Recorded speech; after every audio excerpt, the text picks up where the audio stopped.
Bom dia, chat.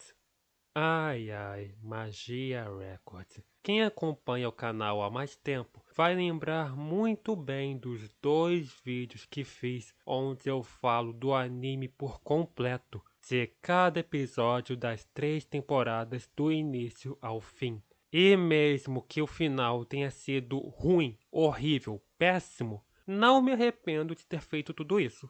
Já se passou mais de um ano e de lá pra cá não falei mais nada sobre o anime. E dá pra entender o porquê. Fiquei extremamente saturado. Só pra ter uma noção, somando os dois, era mais de 4 horas de vídeo pra editar, com 218 áudios e muitas imagens que nem sei quantas foram usadas. E também eu assisti o anime 3 vezes para fazer os vídeos. Por causa disso, estou enrolando para fazer o próximo resumo. A minha vontade entra em conflito quando lembro daquela trabalheira que tive. Foi um mês inteiro editando. Em algum momento vou fazer o próximo resumo, mas não é sobre isso que eu quero falar hoje. Sempre soube que eu iria voltar a falar de Magia Records algum dia. Mesmo por tudo o que aconteceu, é um anime até que marcante pra mim de certa forma. E o que quero falar desta vez é tentar analisar o que deu de errado nesse anime. Como um spin-off de uma obra extremamente aclamada, que podia expandir mais desse universo, acabou falhando. Mas antes tenho que avisar que fiquei gripado recentemente. Já estou melhor, mas não paro de torcer. Então não estranhem se a minha voz estiver diferente. E também, já sabem, like, se inscrevam, ativem o sininho para não perderem nada.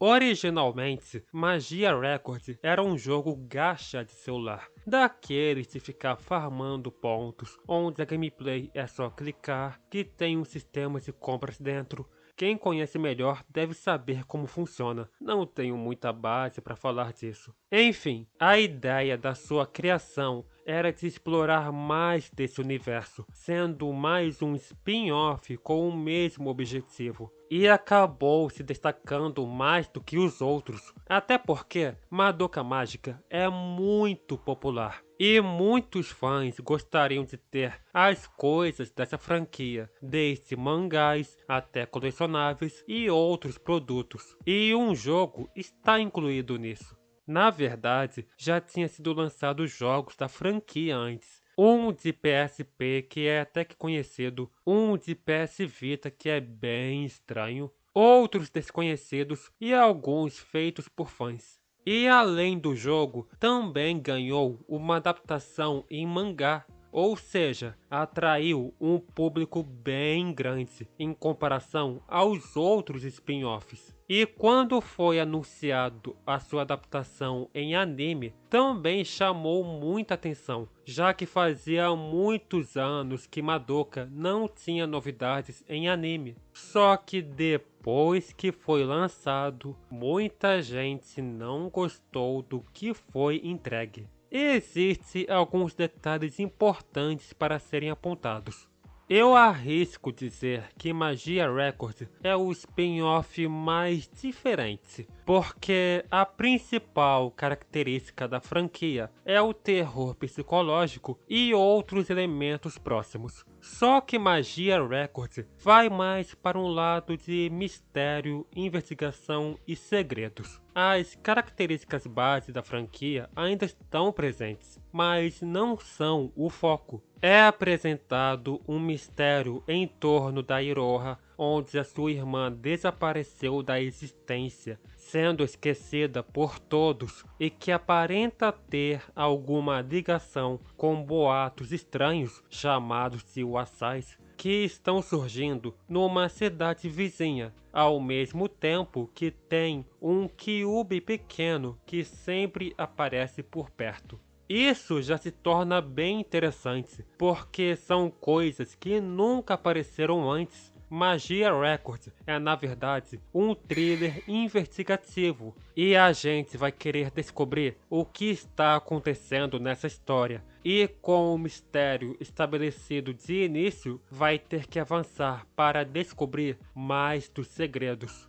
Mas se você viu os meus 2 vídeos resumos, deve se lembrar que o jogo e o anime vão para caminhos diferentes. O jogo de Magia Records se passa em um universo paralelo que não interfere na história do anime original e dos filmes. Já o anime de Magia Records é tratado como mais uma linha do tempo onde a Homura tenta salvar a Madoka, mas que dá tudo errado para ela. A adaptação foi o principal ponto que tiveram que lidar, porque o jogo tem muito conteúdo, desde histórias secundárias que exploram mais desse universo, até os próprios personagens, dando mais aprofundamento.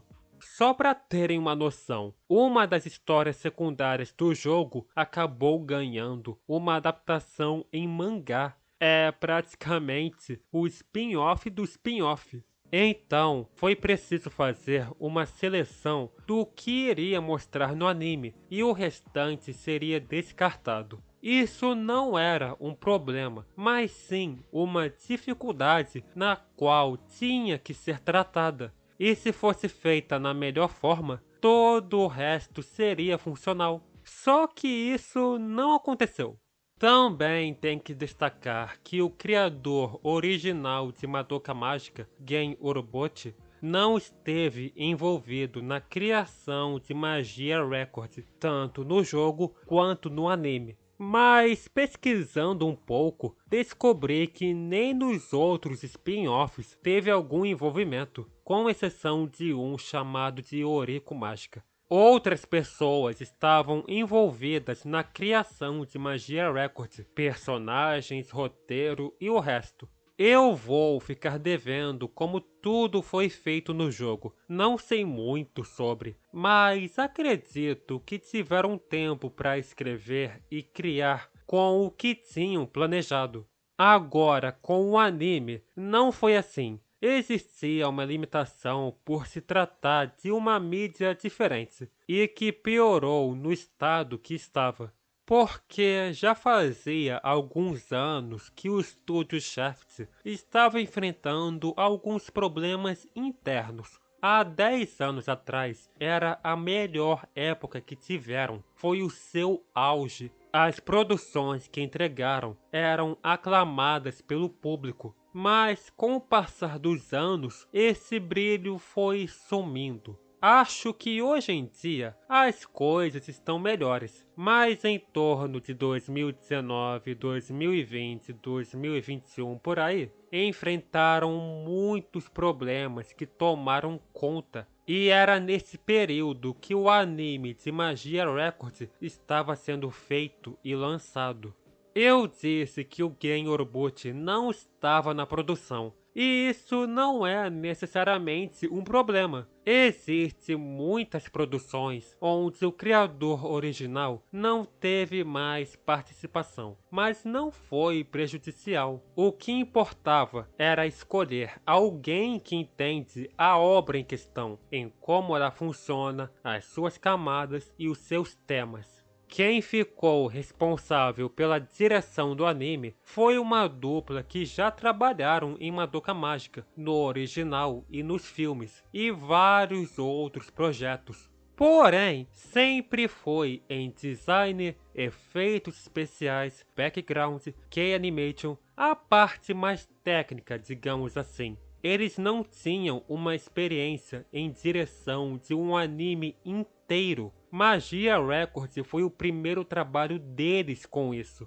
Agora vamos reunir todos os fatos que falei nesse vídeo. O anime de Magia Records vai para um caminho que se distancia demais do seu original, que é o jogo. O estúdio estava na sua pior época, lidou com vários problemas que atrapalharam na produção e tinha uma dupla inexperiente na direção, que acredito que eles devem ter se esforçado para sair algo minimamente bom, mas que não deu certo. Por causa disso, muito conteúdo do jogo que poderia ter sido adaptado no anime foi cortado. O início da história foi lento, teve algumas contradições por causa do tema de poder da amizade, mas que conseguiu ficar bom em seguida. Só que logo depois se tornou extremamente rushada. Grande parte das personagens não foram bem trabalhadas, onde algumas ficaram esquecidas no meio da trama, como a própria Lina. Uma explicação de seu background fez falta. E o final, meu amigo, foi horrível. Não conseguiu tratar bem o enredo, todas as personagens saíram perdendo nessa história e o mistério que era tanto comentado teve uma conclusão péssima. A primeira temporada, apesar dos problemas, achei interessante, foi divertida. A segunda temporada, apenas a metade dos episódios presta, mas não quer dizer muito. Essa temporada não é lá essas coisas, porque foi quando começaram a rushar a história. E a terceira temporada é um desastre, passe longe dela. Magia Records foi feito para promover o jogo. Provavelmente a Shaft não tinha planos para fazer um anime ao longo prazo, mas dava para fazer algo bom. Mesmo que precisasse fazer mudanças, fazia de um jeito que fosse aceitável, que não deixasse a sua narrativa bagunçada. Existia uma proposta muito boa de expandir mais do universo de Madoka Mágica, para que mais pessoas conhecessem sobre. Tinham tudo para acertar, mas que infelizmente acabou falhando. Então é isso, obrigado por terem assistido. Mesmo com tudo o que aconteceu, eu ainda gosto de Magia Records. Se alguém tiver interesse, assistam apenas a primeira temporada. O resto vocês esqueçam que existe. E depois pesquisam como é a história do jogo. Como já foi dito mais cedo, apertem no like, se inscrevam, ativem o sininho e comentem, que isso ajuda demais. As minhas outras contas estão na descrição e se quiserem dar uma forcinha a mais, o meu LivePix também está na descrição. É isso, boa noite, chat.